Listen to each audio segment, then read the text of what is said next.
सही बताऊं, उसी चिंतक ने एक स्टोरी लिखी है। राइट नाम का पायलट है, उसका नाम है राइट। राइट नाम का पायलट है, वो पायलट प्लेन उड़ाता है, वो सब करता है। ये है 1953 की बात। कितने साल पहले की बात हुई है? 1900 ईस्वी सन 1953 की बात, 52 की बात। उस समय आज से 70-80 साल पहले कैंसर की कोई दवा नहीं थी। अचानक गले में कुछ इन्फेक्शन हुआ, डॉक्टर को बताने गए, खाना बंद हो गया, पानी बंद हो गया, और डिटेक्ट हुआ, डायग्नोसिस हुआ कि ये तो कैंसर है। अब उस समय कैंसर की दवाई नहीं थी, बराबर, कैंसर की कोई दवाई नहीं। मन में वो डिस्टर्ब हो गया, बस पायलट से उसने रिजाइन कर दिया। अब वो पायलट की फरज पे नहीं है, अब घर पे अकेला बैठा है, दिन में अक्खा दिन मन में वही ध्यान चल रहा है, अब मैं मर जाऊंगा, अब मैं मर जाऊंगा, अब मैं बच नहीं सकता। उस समय कैंसर की स्थिति ऐसी थी, कैंसर का लोग नाम सुन के मर जाते थे, क्योंकि कैंसर की कोई दवाई उस समय कोई शोधकारों ने शोधी नहीं थी, कोई ढूंढी नहीं थी, कोई उसका आविष्कार नहीं हुआ था।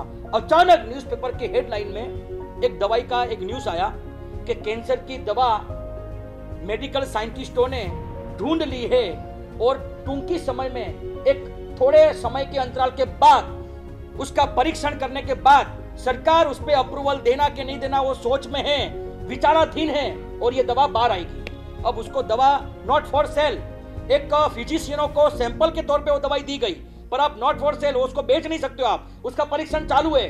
उसने चारे बाजू तपास करी, जांच करी, ये दवा कहां मिल सकती है, दवा कहां मिल सकती है, अरे भाई दो ना, जो चाहिए पैसा दो, और कहीं से उसने दवा अवेलेबल कर ली। दवाई अवेलेबल करने के बाद वो दवाई लेना शुरू किया। अब उसको ये नहीं पता खाने के पहले लेना, खाने के बाद लेना, दिन में 3 बार लेना, 4 बार, जब मन पड़े वो ले रहा है, जब मन पड़े वो ले रहा है, जब मन पड़े ले रहा है।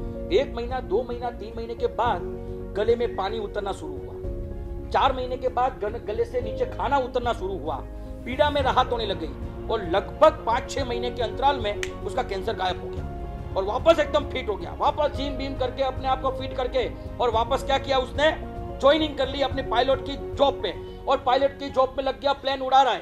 ठीक 20 दिन बाद, जैसे ही पायलट में ज्वाइनिंग हुई, उसके 20 दिन बाद न्यूज़पेपर में हेडलाइन आई, और हेडलाइन में लिखा, जो दवाई मेडिकल साइंटिस्ट ने ढूंढी थी, वो दवा मेडिकल साइंटिस्ट के बाद और हेल्थ ऑर्गेनाइजेशन के जो अपने मेंबर है, उनको ऐसा लग रहा है कि ये दवा काम नहीं कर सकती, ये दवा दूसरे नुकसान कर सकती है। इसकी सारी परीक्षण के बाद एक मेडिकल साइंटिस्टों का और मेडिकल के जो ऑथोराइज पर्सन है, उनका यह मानना है कि यह दवा अब काम नहीं कर सकती, इसलिए सरकार ने इसको दवा को रद्द कर दी है, कैंसिल कर दी है, अब यह दवा नहीं हो सकती।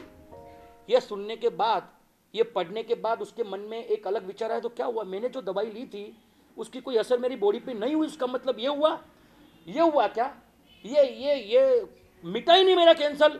वही सोच में 1 महीना नहीं, 2 महीना नहीं, 3 महीने के बाद वो पायलट मर गया, कैंसर वापस हो गया और वो मर गया। अब मुझे बताओ, उसकी मौत दवाई से हुई, उसकी मौत कैंसर से हुई, उसकी मौत भय से हुई, उसकी मौत मन से हुई? ये सवाल उसने छोड़ दिया है, हमें डिसाइड करना है कि क्या करना है।